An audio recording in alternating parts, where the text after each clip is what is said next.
Comeback මාර්ෂහි FFX ඉතින් මේ චනකටම සාදරෙන් ආතරෙන් පිළිගන්නවා. ඉතින් බොයිසන් ගල්ස් මං සති නෑ සති 4ක් විතර මේ වන් ඒෝගේ කාලයක් මට වීඩියෝ එකක් දාන්න උනේ නෑ.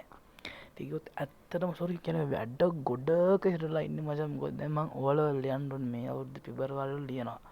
එන අවුරුද්ද පෙබරවාරි 17 හරි 16 හරි මම මතක විදියට කොහොම හරි ඉතින් ඒක පාඩම් කරන්න ඕනේ. ඉතින් ඒක ඇස්සේ මට මේ තව මාස දෙකේ තියෙන විභාගයට මම වීඩියෝ දායි දෙසැම්බර් අද 8 දෙසැම්බර් 8 තමයි මම වීඩියෝ මේ රෙකෝඩ් කරන්නේ. ඉතින් අද මම මේ වීඩියෝ දානවා. ඉතින් කොහොමද මට තව මාස දෙකක් ගේම් එක ගහන්න. ගේම් එක ගහයි වීඩියෝස් නම් දාන්න බැරි වෙයි. මොකද මේ කෙන් මට කන්ටෙන්ට් එක ක්‍රියේට් කරන්න තරම් මේකකින් ඉන්නේ. ඒ වගේ ඉන්නේ මොකද ප්‍රෙෂර් එක ඉවස ගන්න බැයිනේ. පාඩම් කරන්නද මාස දෙකකින් තව විභාගයට මොනවා ලියන්නද කියලා ගේම් වලත් මේසේ තමයි මම හෙරොයික් ගැහුවේ සීසන් වල විශ්වාස කරන්න නැතිව මම BR එකේ හෙරොයික් ගැහුවෙත් ඊයේ.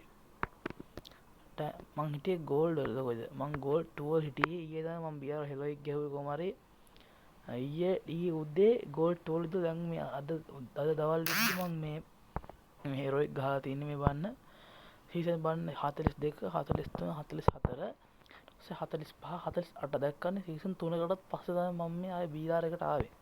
මොකද මං ගැහුවේම නෑ හෙරොයි මේ CS නැච්චර ගහන්න නැති මේක 3 විතරම CS ගැහුවේම නෑ. ඊට පස්සේ ඉතින් මට කියන්න තියෙන්නේ මට පොඩ්ඩක් සොරි මට මාස දෙකක් යනකම් වීඩියෝස් දාන්න වෙන්නේ මේ ඉතින් ඒක තමයි මට කියන්න තියෙන්නේ.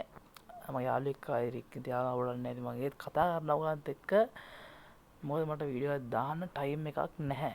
මම ඉස්සරහට ඉතින් ආයෙ කෙලින්ම සුපිරි වීඩියෝ සෙට් එකක් අනිවාර්යෙන්ම ඔයගලන්ට මම ගේන්නම්. මේ ඉතින් මැච් චැනල් ප්ලේ කරන ඔයාලට ගින්න බෑනේ වොයිස් අපි ඉතින් ඉස්සරහට අලුත් වීඩියෝ සෙට් එකකින් තව මාස දෙකකින් හම්බෙමු. මට මාස දෙකක් යනවා ඔයාලට වීඩියෝස් දාන්න වෙන්නේ. ඇත්තටම මේක සෝරි මට මාස දෙකක් වෙනකන් කාලය ලබා දෙන්න කියලා ඔයාලන් ඉල්ලනවා. අපි ඉතින් මාස දෙකකින් පස්සේ සෙට් වෙමුනේ. ඉතින් බයි බයි සෙට් වෙලා ඉතින් ආය අපි කවදා හම්බෙයිද දන්නේ නැහැ. ඉතින් බයි යා. අපි යනවා. Take care. එහෙනම් මතක් කරලා අනිවාර්යයෙන් මගේ channel එක subscribe කරලා like කරලා share කරලා මට කමෙන්ට් එකකුත් දාගෙන යන්න. ඔයගලන්ට මං ෂෝට් වීඩියෝ එකක් ඉදලා පුළුවන් ඔත් කියන්න. ඉතින් මං අදට ඉල්ලන්න හැමදාම සුදාසක්. බයි බයි. මේ ඔයගලන්ගේ ආදරණීය ශාහිල් FFX